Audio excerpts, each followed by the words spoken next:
Հայաստանի արտաքին պարտքը Փաշինյանի կառավարման ընթացքում կրկնապատկվել է։ Երբ հարցնում են ինչ է այդ 8 միլիարդ դոլարը, ասում է զենք եմ գնել, հավատում եք։ Չեմ հավատում, բա որ զենք ա գնել, բա ուր է այդ զենքը։ Բայց զենքը գնել ես, բա պատերազմի խիղճ կնագրա։ Եթե զենքը գնել ես, ասեք թե զենք կա։ Ես կեղբում եմ, բաղաճես հանող փողես փորոս։ Դա սուտ աջի։ Չէ։ Ինչ։ Կղզի այն կալան։ Ոչ թե զենք այն կալան, տարավերի կղզին կալան։ Կնգանը ստից դասավորալավ էր բաժանվի, բայց գույն չէ իր դերերը տարան։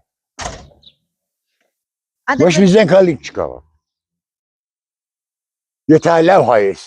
որ ես թորքին հա դեզիս այլը կապերի։ Ինչ է դես պիրի։ Որ ես բերատ Հայաստան թորքավլծալ։ Ոչ։ Եվ որ զենք է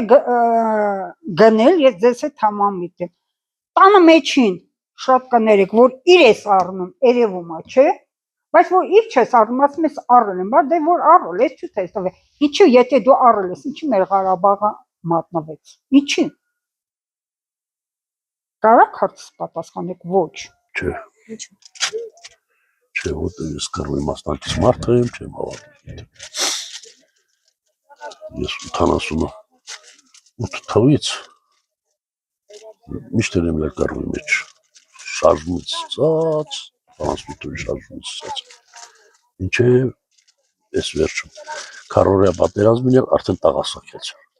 Հələ 40 օր, 44 օրյա պատերազմին արդեն տաղասակեցա, մանանք 40-օրն էլ արդեն տարիք չէր բառ։ Չէ, սոտա հետ։ Ուր այդ զենքը։ Ալիևի համար գնեց։